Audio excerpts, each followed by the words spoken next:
All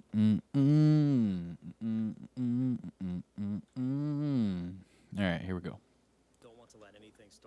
What's going on, YouTube? Kamikazevondoom here with another Division 2 video. Now, shout out to the DoD Disciples of Doom. And in today's Division 2 video, I'm giving you Cassie Mendoza's weekly vendor reset and must-buys for today, July 27th. So sit back, relax, grab that popcorn. Don't forget to hit that like. Subscribe if you haven't already. We are just off of 50,000 subs. Thank you guys so much. We're already past 49, so we're about to hit that 50, and it's going to be a cool milestone. I'm going to have to think of what I need to do to celebrate 50K. I don't know. Let me know what you guys want for the 50K celebration. We'll figure it out. I am open to different opinions. But okay, so Cassie Mendoza's weekly vendor reset. It is July 27th, but before you find Cassie Mendoza, you have to find the snitch. So, like I do in every single one of my videos, please let me know in the comment section below and tell everyone where you find the snitch. Every single week, I'll get comments of people saying, hey man, thanks, that really helped me out. I found the snitch here, or hey, I found the snitch here. This was the first time, whatever it is. There are so many different locations the snitch could be at. It is random for everybody. However, for some people more than others, you'll find certain locations that you find the snitch, more frequently than others. And that way, you can help the community out. We have a lot of new and returning players that have to find the snitch. They don't even know what the hell we're talking about. So I'm trying to at least, give coordinates, locations, what have you, so it can help them out, because Cassie Mendoza is timed. She open and closes every day and a half. So you have to get to her quick enough. That way you don't have to worry about it. And it's going to be a part of this discussion in today's video. But anyways, so find the snitch. My location today, I am at coordinates 884 by 3664. Now, this is just next to the castle settlement, and you can even see the white line where I went. I fast traveled to the castle, and I took this line right underneath in that underground parking garage type of deal. And here's the snitch. So you can accept the bounty. This will give you Cassie's location, and then you can pick up the bounty. Now, what I do is I go to the bounty, I'll click go to details, and then I'll click abort bounty. And that keeps all of these bounties for me whenever I feel like doing bounties. And you can see they're all heroic difficulty, because every time you see the snitch and you accept a bounty, it goes off of your global difficulty setting. And mine is set to heroic. So every time I see him, I will get heroic bounties. But all right, so let us know where you find the snitch, and yeah, let's get out of here. So Cassie Mendoza's location is a white shopping cart icon. There it is right here. And this week it is in Judiciary Square. So what I do to go to this one is I will fast travel to the DZ East Charlie checkpoint. All right, now with this one, if you haven't hit the like yet, go for it. And support the channel by subscribing, please. Now, what I want to get into is a discussion. And I want you to let me know your thoughts, either in the live chat or in the comments.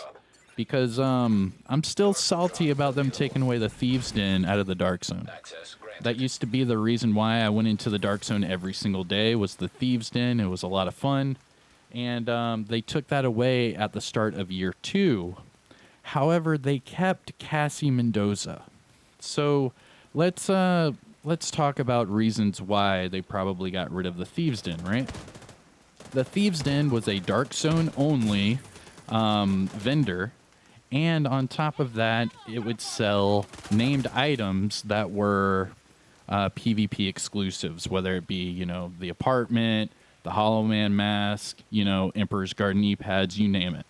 And I believe, if I'm not mistaken, that this vendor would reset every single time the occupied Dark Zone would change.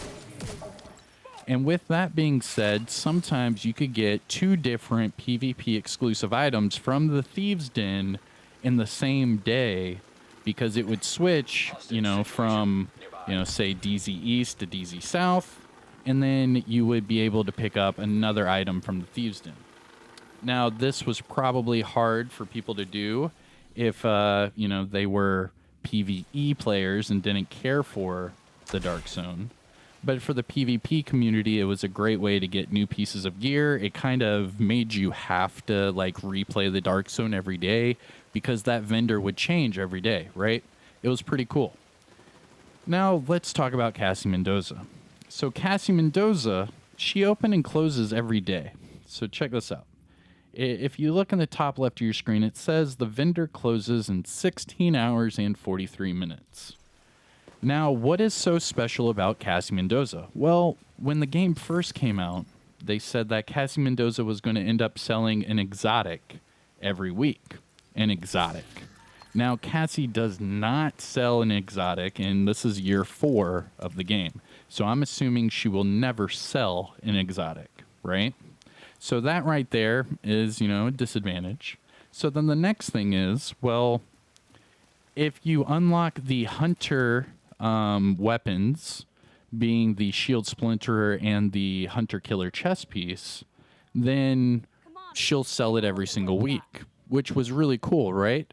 However, the weapon, the shield splinterer, even though I like it and I'm trying to make it work, has not been a best in slot or a top tier weapon of choice in that category, right? So it's a named F2000 with Perfect Optimus, and she'll sell it right here.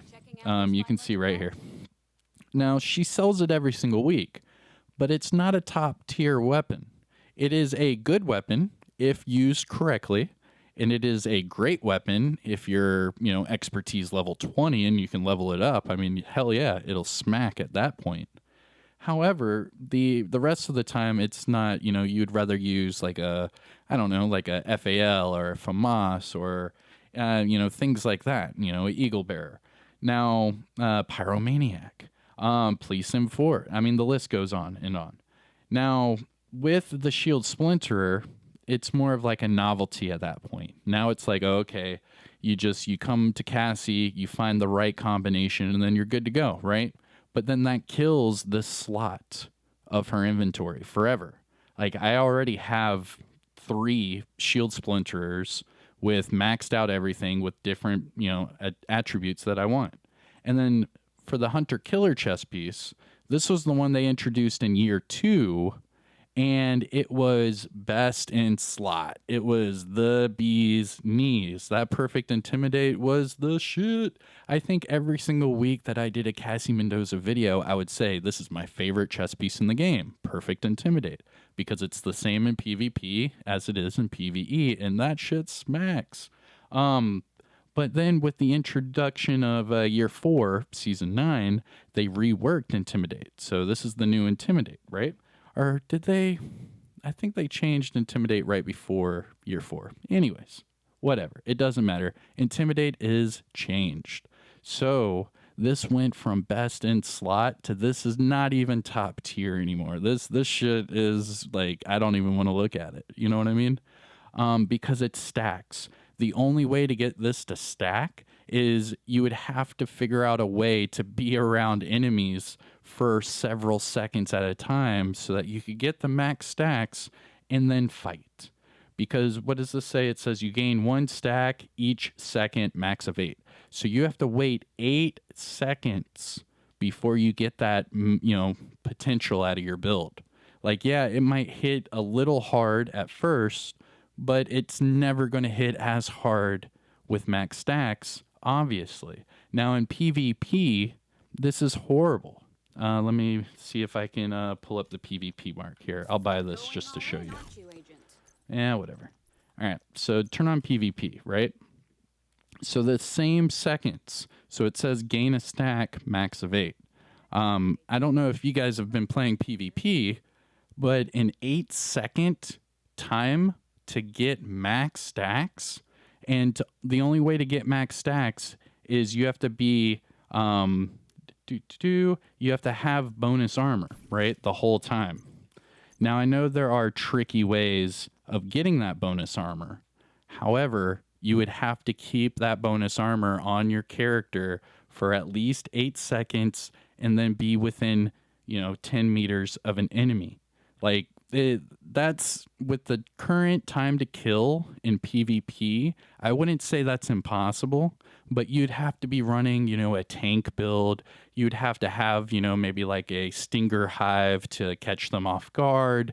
You'd have to find tricky ways of being around a player for 8 seconds to get the max potential out of this. So basically, what I'm saying here is that these two items, once you already, once you've already had them, they're useless. They're like novelty items now because they're not top tier. It's not going to want you to use them. Like, you could use the hunter killer and say the summit for PvE because you're around enemies a lot. You could, have someone on your team that's running Vanguard. Maybe you have adrenaline rush and you're just like constantly trying to get, that bonus armor. But it's going to be hard for you to keep max stacks the way, it used to. It used to just be, hey, bonus armor, enemy, boom, you get it. But now you don't. So it's not even close to top tier anymore. And that's even in PvE. And then the shield splinterer, now with expertise, I believe at expertise level 20, this thing will decimate everything around it. However, once everyone else gets to level 20, it's going to go right back to where it was, a lower tier, which sucks. But that's just the way, the proficiency ranks are. Like, it's really good at first because you could go straight to level 20 and have an advantage over everyone else that is a casual player. However, over time, all those casual players will hit level 20, and then this weapon will go back down tiers again. So the usefulness of these two items are very low. Okay. Now the next part is these two named items are the exact same named items that are in the countdown vendor. And we just had that yesterday. So if you even played, maybe 2 games of countdown, you would have enough to buy these weapons. So these two are now, it doesn't matter. So you have 4 named items every week from this vendor that don't matter. So that's a whole section of a vendor that doesn't matter. Not to mention above this was supposed to be the exotic, in quotes, that they promised Cassie would sell, and she never has. So now we have no exotic, and all the named items are just repeats. Then we go down here to the mods. These are the 2 exact same mods that are in the clan vendor. So it doesn't matter. Not only that, but they're the exact same price. And so now all you have are these normal pieces of gear with low attributes. It's very rare to find one with a max attribute. Not one of these are max. Oh, hey, there we go. We have an AUG with max swap speed. Okay. Rate of fire on a 612. I mean, we have 2 items with max attributes, so that's not horrible, But overall, what is the usefulness of this vendor? This vendor is only active for a day and a half? If that? What is it? 16 hours, and this vendor's gone. And then you have to wait. It's usually about a day and a half. Why? What's the point? There's no use of this vendor, except for if you're a newer returning player and you just want to come over here and buy stuff for like proficiencies. Okay, you could do that. It'll cost normal credits. I mean, that's not bad. However, you could do more in Countdown because you could set targeted loot. You could get all that targeted loot for your proficiencies. And then the Countdown vendor gives you a named item cache, an exotic cache, a season cache, and it gives you a PvP exclusive item every week, where Cassie Mendoza just recycles the same named items, the same mods, and then tries to give you some normal gear. There's no use to this. Not only that, but she's timed, and you have to find the snitch to get to her. I mean, it's very problematic where you took away the Thieves' Den for less reasons, and then you still kept this vendor in, and there's so many flaws with this vendor. Anyways, that's my little rant. let's get into the vendor reset. So you can timestamp it, whatever. Here we go. Cassie Mendoza. So starting off at the top with the Pyromaniac. This is the exact same Pyromaniac that is in the Countdown vendor. However, you can buy it here for normal credits. That's the only difference here. Where in Countdown, you have to buy it with the Countdown requisition credits. Now, this Pyromaniac does have damaged targets at a cover and perfectly ignited, so it's not a bad pickup. Not only that, but it has the attributes you want for this weapon, so you could pick this one up and recalibrate whichever one of those attributes you want, max it out, and then optimize the other two. Then we have Contractor Gloves. Now, these are best in slot gloves for that armor damage attribute. Now, this one comes with explosive resistance, so you'd have to roll that one off for whatever attribute you want. Now, the only cool thing about these named items is that you can buy them over and over and over and then make it proficient if it's not already. Remember that you need 2 duplicates for each proficiency rank to become proficient at rank 10. So it's 20 items total, 2 per rank. So if you need a few more in Pyromaniac, come over here, buy a few of them, pretty cheap. The cheapest out of all of them is the Shield Splinterer. For some reason, it's nearly half the price of all the other ones. I don't know why. But yeah. Let's see. So the next up would be the Shield Splinterer. Now, the only way to get this weapon is to hunt down and eliminate all of the Year 1 hunters and then open up the ivory chest that is in the base of ops in Washington, D.C. It is the named F2000 with Perfect Optimist, and it comes with stability. Ooh, wrong button. Then we had the Hunter Killer. So this one, Perfect Intimidate. It's a named Golem gear, and the only way to get this one unlocked is hunt down and eliminate all of the Warlord of New York hunters, and then open up the Off-White box that is in the Haven in New York City. Once you do that, you'll unlock this. Explosive resistance and crit chance. It's not horrible. You could re-roll that explosive resistance off for, like, say, armor regen, crit damage, headshot damage, the works. And it would be a decent chess piece to use in PvE. It is not nearly as good as some other ones now. Going to the gear set items. Negotiator's Dilemma backpack with skill damage. Then we have True Patriot chest piece with skill haste. Ongoing Directive gloves with armor regen. Eclipse Protocol knee pads with skill damage. Negotiator's Dilemma holster with crit damage. I mean, that's not a bad holster. You could easily max out that bottom attribute and then optimize that core attribute maybe twice, and it'll be maxed out. That's a pretty good one to pick up, Negotiator's Dilemma. And then Future Initiative mask with status effects. And then finish up with the high ends. We have the AUG assault rifle with max AR damage and max swap speed with ignited. You'd probably want to re-roll that swap speed off. Even though it is maxed out, it's not a great attribute. Then we have the 612 shotgun with max rate of fire. But the shotgun and damaged armor is pretty low, and it comes with fast hands. Petrov chest piece with headshot and armor regen. Not bad with headhunter. And then Alps knee pads with skill damage and skill haste. Looking at the mods, skill damage 10.3 and chem launcher radius 6.3. Now, the only thing to look at that's not one of the named items would be the Negotiator's Dilemma holster. 6,000 credits, not bad. Now, as far as these, remember, if they are not all proficient with the shield and that star, come over here, buy some duplicates, donate them, make it proficient. All right, and that is it. Let me know what you guys think in the comment section below. I am Kamikazevondoom. If you found this video helpful or informative in any way, shape, or form, please hit that thumbs up. Subscribe for more daily Division content. And yeah, until the next one, everyone, I am Kamikazevondoom. I'll see you then. Peace.